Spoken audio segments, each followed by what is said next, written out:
ہو سکتا تھا، لیکن جب کوئی بیوقوفوں جیسی دلیل دے نا، تو علم مناظرہ کا اصول یہ ہے کہ پھر اسے اس کی زبان میں جواب دیا جاتا ہے، پھر اس کو یہ نہیں آپ کہیں گے کہ یہ تو نے کیا کیا۔ اب جس طرح کا منہ ہوگا تھپڑ بھی، یہ بزرگوں کی مثالیں ہیں نا، تو اس نے کہا جی دیکھو میں نے بھی بندہ ایک زندہ کر دیا، ایک مار دیا ہے۔ اب یہ اس کی بیوقوفوں جیسی دلیل تھی، لیکن چونکہ بندہ ہی بیوقوف تھا تو اس کی اس کو سمجھ نہیں آنی تھی، تو حضرت ابراہیم نے دلیل بدل لی اور آپ فرمانے لگے چلو پھر اگر یہی بات ہے تو میرا رب وہ ہے جو سورج کو مشرق سے نکالتا ہے اور مغرب میں غروب کرتا ہے۔ تو اگر رب ہے نا تو اس طرح کر، فاتی بہا من المغرب، تو اسے مغرب سے نکال۔ چل یہ تو نے زندہ مردہ کر کے دکھا دیا نا، تو مغرب سے نکال۔ فبہت الذی کفر، تو کافر پریشان ہو گیا، اس لیے کہ وہاں سے نکال سکتا نہیں تھا۔ تو جب آپ کسی سے گفتگو کرتے ہیں نا تو الجھے نہیں، بات ایسی کریں جس کا کوئی جواب موجود نہ ہو۔ یہاں مفسرین نے ایک بڑی شاندار بات لکھی ہے۔ مفسرین کہتے ہیں کہ اگر وہ یہ کہہ دیتا نا یہاں پہ، کیونکہ بیوقوف تھا نا، کہہ نہیں سکا، اگر کہہ دیتا نا کہ مشرق سے تو میں نکالتا ہوں، تو آپ اپنے رب سے کہیں وہ مغرب سے نکالے، تو مفسرین کہتے ہیں اگر حضرت ابراہیم فرما دیتے نا تو رب کریم نے سورج مغرب سے بھی نکال دینا تھا، لیکن فبہت الذی کفر، وہ یہیں پہ نہ رہ گیا۔ یہ اللہ کے بندے ہیں نا۔ امام اعظم ابو حنیفہ رحمت اللہ علیہ کے سامنے ایک دہری آ گیا، وہ کہتا تھا کہ ساری مخلوق خود بخود بنی ہے۔ تو امام صاحب نے بھی علم مناظرہ کے ساتھ اس کے ساتھ گفتگو کی۔ وہ کہنے لگا جی خود بن گیا سارا کچھ۔ تو امام صاحب کہنے لگے چل چھوڑ، کل بات کریں گے تیرے ساتھ۔ وہ کل دوبارہ آیا تو امام اعظم دریا کے کنارے کھڑے تھے۔ کہنے لگا امام صاحب بڑے پریشان کھڑے ہو؟ تو آپ فرمانے لگے پریشان اس لیے ہوں کہ میں نے عجیب ہی نظارہ دیکھا ہے۔ ابھی ایک درخت خود بخود کٹا ہے اور خود بخود اس کے تختے بن گئے، خود بخود رندہ چلا ہے، خود بخود کشتی بن گئی ہے، خود بخود دریا میں اتری ہے، اور خود بخود کچھ بندوں کو ادھر لے کے آنے لگ گئی ہے، کچھ کو یہاں سے ادھر لے کے جانے لگ گئی ہے، سارا کچھ خود۔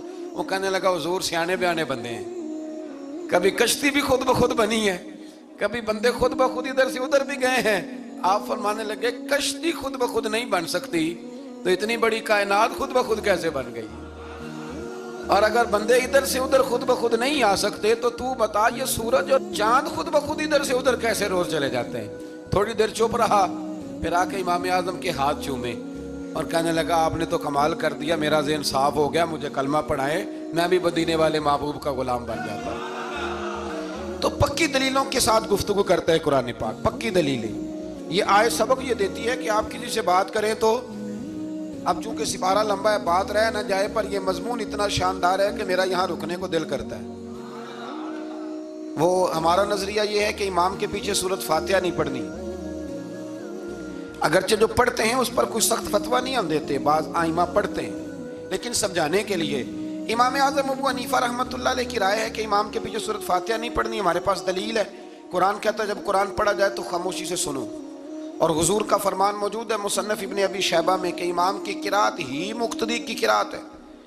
بزرگ کہتے ہیں کہ دلیل اس طرح کی دو کہ سامنے والے کے ذہن تک بات پوری اتر جائے، آپ اسے سمجھا پائیں۔ امام صاحب نے جب یہ بات ارشاد فرمائی تو کچھ لوگ آپ سے مناظرہ کرنے آ گئے، 15-20 لوگ تھے۔ ایک ادھر سے بولتا پڑھنی چاہیے سورت امام کے پیچھے، ایک ادھر سے بولتا پڑھنی چاہیے، ایک ادھر سے بولتا۔ تو امام اعظم ابو حنیفہ فرمانے لگے تم سارے پڑھے لکھے لوگ ہو، یہ گفتگو کا طریقہ ہے؟ اس طرح بات کرتے ہیں کسی کے سامنے؟ میں اکیلا ہوں اور تم 15 لوگ ہو، کوئی ادھر سے بولتا ہے کوئی ادھر سے بولتا ہے، طریقہ کرو کوئی بات کا۔ وہ چپ کر گئے، کہنے لگے ویسے ٹھیک تو ہے، ہم تو غیر مہذب ہو گئے۔ تو امام صاحب کہنے لگے ایک بندے کو منتخب کرو، وہ میرے سامنے آئے۔ انہوں نے ایک بندہ منتخب کر لیا، وہ کہنے لگا جناب یہ ہمارا نمائندہ ہے، یہ اگر جیت گیا تو ہم سارے جیت گئے، یہ اگر ہار گیا تو ہم سارے۔ تو امام صاحب کہنے لگے کیوں منتخب کیا؟ کہنے لگے جی سارے بولیں گے تو سمجھ نہ آئے گی کوئی کیا کہہ رہا ہے، کوئی کیا کہہ رہا ہے، کوئی کہاں ہے کوئی کہاں ہے۔ تو امام صاحب کہنے لگے میرا بھی مسئلہ یہی ہے، ایک الحمدللہ رب العالمین پہ ہے اور دوسرا صراط الذین انعمت علیہم پہ ہے۔ تو میں بھی کہہ رہا ہوں کہ جو امام آگے لگا لیا نا اس پر اعتبار کرو، اس پر اعتبار کرو۔ تو دلیل وہ دیں کہ جو دلیل سامنے والے کے ذہن میں اتر جائے۔ چلیں جی تھوڑا آگے چلتے ہیں۔ اللہ کریم نے نا آگے ایک اور مثال بیان کی. یہ جو بہت سارے لوگوں کے دلوں میں خیال آتا ہے نا قبروں میں جائیں گے, ہڈیاں گل جائیں گی, سڑ جائیں گی تو کیسے اٹھیں گے. تو اسی پارے کی آیت نمبر 259 میں اللہ تعالیٰ نے ہمارا وہ مسئلہ بھی حل کیا اور 2 واقعات تفصیل کے ساتھ تیسرے پارے میں بیان فرمائے. اللہ کریم فرماتے ہیں کہ کیا آپ نے اس شخص کو نہیں دیکھا کہ جو ایک ایسی بستی پر سے گزرا وَهِيَ خَاوِيَةٌ عَلَىٰ عُرُوشِهَا, جو اپنی چھتوں کے بل گری پڑی تھی, یعنی بستی تباہ ہو گئی تھی. وہ آدمی وہاں سے گزرا, وہ حضرت عزیر علیہ السلام تھے. بہت سارے مفسرین کے نزدیک بعض نے یہ لکھا ہے کہ چونکہ یہاں اللہ نے کسی کا ذکر نہیں کیا تو ہم بھی کسی کو مخصوص نہیں کرتے, لیکن کثیر کی تعداد یہ ہے کہ حضرت عزیر تھے. آپ گزرے ایک بستی میں تو آپ نے دیکھا کہ وہ بستی تباہ حال ہو گئی ہے اور زمین پلٹ دی گئی ہے, چھتوں کے اوپر لوگ مرے ہوئے پڑے ہیں. تو آپ کے دل میں خیال آیا کہ یا اللہ تو انہیں کیسے زندہ کرے گا بعد موتہا, مرنے کے بعد. خیال آیا, اللہ کریم نے نا انہی پہ موت طاری کر دی, حضرت عزیر علیہ السلام نے. ان کے پاس تھوڑا سا کھانا تھا, ایک گدھا تھا, درخت کے نیچے لیٹ گئے گدھے کو باندھ کے. اللہ تعالیٰ نے ان پر نیند طاری کی اور وہ 100 سال تک سوتے ہی رہے. وہ بے آباد بستی آباد ہو گئی, وہاں شہر آباد ہو گیا, دنیا آباد ہو گئی, زمانہ آباد ہو گیا. آپ جب سوئے تو آپ کی عمر مبارک 40 سال تھی. 100 سال کے بعد اٹھے, ثم بعثا, جب اٹھے قال کم لبثت, اللہ نے فرمایا کتنی دیر سوئے, قال لبثت یوما او بعد یوم, کہنے لگے یا ایک دن سویا ہوں یا دن کا تھوڑا سا حصہ. تو رب کریم نے فرمایا نہیں, آپ تو 100 سال تک سوئے رہے. فرمایا وہ دیکھو ذرا گدھے کی طرف, وہ گدھا جو تھا نا ان کا وہ گل سڑ گیا, ہڈیاں بکھر گئیں, اور وہ جو کھانا تھا نا پھل تھے, شربت تھا, سالن تھا, اس کا حال یہ ہے کہ لم یتسنہ, وہ باسی بھی نہیں ہوا. یہ ہے میرے رب کی قدرت. جس نے پہلے گل سڑ جانا تھا وہ باسی بھی نہیں ہوا, اور وہ گدھا اس کی ہڈیاں بھی بکھڑ گئیں. تو رب کریم نے فرمایا سمجھ آئی ہے میں مردے کیسے زندہ کروں گا. عرض کی یا اللہ ایسی سمجھ آئی ہے جو کبھی بھولے گی بھی نہیں. 100 سال تک سوئے رہے. یہ بڑا لطیف واقعہ ہے. حضرت عزیر علیہ السلام اٹھ کے نا تو اپنے گھر گئے تو کوئی پہچانتا ہی نہیں تھا. ایک بوڑھی اماں جس کی عمر بہت زیادہ ہو گئی تھی, اس کو جا کے سلام لی تو آپ فرمانے لگے اس اماں سے یہ عزیر کا گھر ہے.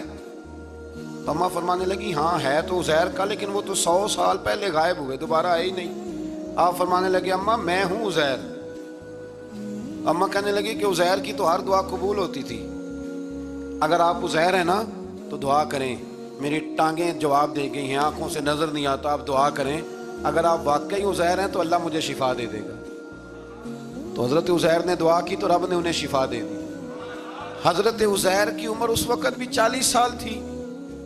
حضرت عزیر کی عمر جب گئے تب بھی واپس آئے تو, اور حضرت عزیر کا بیٹا ان سے ملا تو اس کی عمر 118 سال تھی.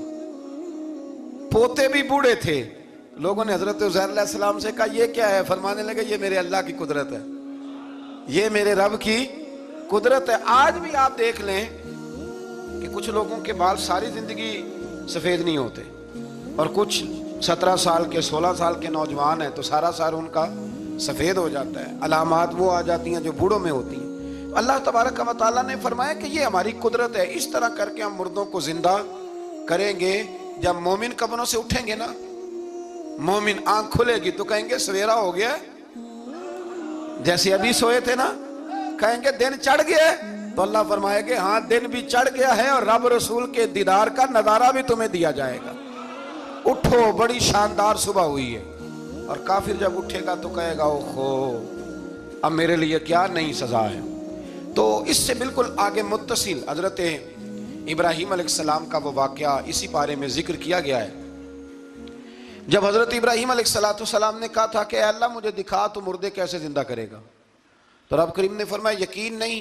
عرض کی یا اللہ اطمینان قلبی کے لیے ایک علم الیقین ہوتا ہے, ایک عین الیقین ہوتا ہے, ایک حق الیقین ہوتا ہے. کہ یا اللہ میں اطمینان قلبی کے لیے. تو اللہ نے فرمایا 4 پرندے لے لو. حضرت ابراہیم علیہ السلام نے 4 پرندے لیے. اس نے لکھا ہے کوا تھا, مور تھا, مرغی تھی, کبوتر تھا, مختلف نام آئے. وہ 4 پرندے لیے, پھر ان کو ذبح کیا. پھر ان کا قیمہ بنایا، پھر گوشت ایک دوسرے میں مکس کیا، پھر 4 مختلف پہاڑیوں پہ رکھا۔ اللہ نے فرمایا مکس ہو گئے نا آپس میں، اب تم آواز دو۔ حضرت ابراہیم نے آواز دی اور رب نے زندگی دی، اور وہ پرندے اپنی ٹانگوں پر چلتے ہوئے حضرت ابراہیم کے پاس آ کے کھڑے ہوئے تو فرمایا ابراہیم جس طرح ان کو زندہ کیا نا، اسی طرح پھر قبروں سے میں ہڈیاں بھی زندہ کر کے نکال دوں۔ میں ایک فلسفی کو پڑھ رہا تھا، یہ ہمارے جدید دور کے فلسفی بڑے عجیب باتیں کرتے ہیں۔ وہ کہتے ہیں جی ہوا ایسی چلتی ہے کہ انسان قبر میں ہوتا ہے تو ہڈیاں گل سڑ جاتی ہیں تو کوئی بھی نہیں بچتا، اور پھر آپ کہتے ہیں کہ کچھ کو عذاب ہوتا ہے کچھ کو ثواب ہوتا ہے، تو قبر کے اندر جب مردے چلے گئے تو آپ یہ بھی کہتے ہیں بعض لوگ ایک ایک قبر سے 70 اٹھیں گے تو ایک کو عذاب ہو رہا ہے ایک کو ثواب ہو رہا ہے، یہ کیا ماجرا ہے؟ ہمارے بزرگوں نے جواب دیا ہے، ہمارے بزرگوں نے یہ جواب دیا ہے کہ یہ ہوائیں یہ فضائیں یہ ساری اللہ کی قدرت ہے۔ ہر آدمی کو ٹھنڈ لگ جاتی ہے سردیوں کے موسم میں۔ میں نے کچھ ایسے بندے دیکھے ہیں، بلکہ کوئی مجھے کہے گا تو میں دکھا دوں گا، ساری سردیاں سویٹر نہیں پہنتے، پھر فوت ہو جاتے ہیں، اور کئیوں نے 6 پہنے ہوتے ہیں، پھر بھی دانت کے ساتھ دانت بج رہا ہوتا ہے، وہ کہتے ہیں توبہ توبہ بڑی ٹھنڈ ہے۔ یہ بھائی آب و ہوا ایک ہی ہے، لیکن وجود کے اثر قبول کرنے کے معاملات بھی اور ہی ہے۔ یہی معاملہ قبر میں ہوگا۔ دیکھیں نا حضرت عزیر علیہ السلام کے گدھے نے بھی آب و ہوا لکھی اور کھانے نے بھی، تو گدھا گل سڑ گیا پر کھانا گلا سڑا۔ دوسری بات یہ کہ قبر میں بندے اکٹھے ہیں تو کسی کو عذاب تو کسی کو ثواب۔ تو امام جلال الدین سیوطی رحمۃ اللہ علیہ فرماتے ہیں 2 بھائی اگر ایک پلنگ پہ سوئے ہوں تو ایک خواب میں لاہور ہوتا ہے دوسرا پشاور ہوتا ہے، سوئے کہاں ہوتے ہیں؟ اکٹھے ایک پلنگ پہ۔ وہ ایک کہتا ہے میں رات کو لاہور تھا اور دوسرا کہتا ہے نہیں تو غلط کہہ رہا ہے میں تو پشاور تھا، تو ہوتے کہاں ہیں؟ تو اگر ایک جگہ پہ آپ موجود ہیں اور اللہ تبارک و تعالیٰ نے آپ کو روحانی طور پر کہیں کا کہیں پہنچا دیا ہے، تو اسی طرح قبروں میں بھی اگر کسی کو عذاب ہوگا تو ہو ہی جائے گا، اللہ معاف کرے، اور اگر کسی پہ رحمت ہوگی تو وہ بھی انشاءاللہ ہو ہی جائے گی۔ تھوڑا سا آگے بڑھتے ہیں۔ پھر اللہ تبارک و تعالیٰ نے نا اپنی راہ میں خرچ کرنے کی بات ارشاد فرمایا اگر تم میری راہ میں خرچ کرو گے تو میں تمہیں 700 گنا کر کے واپس کروں گا۔ اللہ کی راہ میں خرچ کریں گے تو کتنا ملے گا؟ یہاں بھی معاملہ یقین کرنے کا ہے۔ قوم کو یقین آ جائے نا کہ ڈبل ہو جائیں گے تو ساری قوم لٹ جاتی ہے۔ اگر اتنا یقین ہو جائے نا ڈبل ہو جائیں گے تو لٹ جاتی ہے، تو اگر یہ بھی یقین ہو جائے نا کہ 700 گنا ہو جائیں گے تو پھر بھی میرا خیال یہ ہے کہ قوم لٹنے کو تیار ہو سکتی ہے، لیکن وہاں لٹ کے برباد ہوتے ہیں۔ رب رسول کے رستے میں لٹیں گے تو آنے والی نسلوں کو بھی اللہ آباد فرما دے گا، اللہ آباد کر دے گا آنے والی نسلوں کو۔ تو میرے دوستو تھوڑا سا آگے جب ہم اس بارے میں چلتے ہیں تو اللہ تبارک و تعالیٰ نے 2 باتیں ارشاد فرمائیں۔ ایک تو ارشاد فرمایا کہ شیطان تمہیں نا 2 چیزوں کے بارے میں اکثر ورگلاتا ہے۔ ایک تمہیں کہتا ہے کہ کنجوسی کرو، فقر تنگ دستی ہو جائے گی اگر خرچ کرو گے، اور دوسرا تمہیں کہتا ہے بے حیائی کرو۔ اللہ نے فرمایا یہ 2 کام تم نے کرنے نہیں، نہ تم نے بخل کرنا ہے اور نہ تم نے بے حیائی کرنی ہے۔ اور پھر آگے جا کے ارشاد فرمایا کہ دانائی بڑی حکمت ہے، عقل مندی بڑی حکمت ہے، زندگی دانائی سے گزارو۔ یؤتی الحکمت من یشاء، اللہ جسے چاہتا ہے حکمت عطا کرتا ہے۔ ومن یؤت الحکمت فقد اوتی خیرا کثیرا، اور جسے اللہ نے دانائی دی نا عقل، اللہ فرماتا ہے اسے ہم نے خیر کثیر عطا کی۔ کام سارے ہی ہو جاتے ہیں پر جو عقل کے ذریعے کیا جائے نا، شیخ سعدی نے کہا تھا اگر تیرے پاس 1 من علم ہے نا تو 10 من عقل کی بھی ضرورت ہے، پھر وہ علم آگے پہنچتا ہے۔ 10 من 1 من شعور کے ساتھ دانائی کے ساتھ میرے نبی کریم علیہ السلام نے نا بڑی دانائی کے ساتھ دین پھیلایا ہے، بڑی حکمت کے ساتھ، بڑی خوبصورتی کے ساتھ حضور نے۔ ایک شخص نے آگے کہا یا رسول اللہ صلی اللہ تعالیٰ علیہ وسلم میں 5 نمازیں نہیں پڑھ سکتا، 2 پڑھوں گا۔ تو صحابہ کہتے ہیں ہمارے دل میں خیال آیا کیسے اجازت ملے گی، نماز تو فرض عین ہے، ہر نماز کی ہر رکعت کا ہر سجدہ فرض ہے، اور یہ پوری 3 نمازوں کی چھٹی مانگ رہا ہے۔ لیکن حضور نے حکمت سے دین پھیلایا، دانائی سے۔ مسند امام احمد بن حنبل میں موجود ہے، حضور نے فرمایا اگر 2 نمازیں پڑھو گے 3 نہ پڑھو گے تو کلمہ تو پڑھ لو گے نا دل سے۔ حضور پڑھ لوں گا، فرمایا چل تو 2 ہی پڑھ لینا، کلمہ پڑھ صحیح۔ حضرت ابو ہریرہ کہتے ہیں اس نے 3 نمازوں کی چھٹی کی شرط پر کلمہ پڑھا، ابھی پورا ہفتہ نہیں ہوا تھا کہ اس نے 5 نمازیں کیا تہجد بھی شروع کر دی۔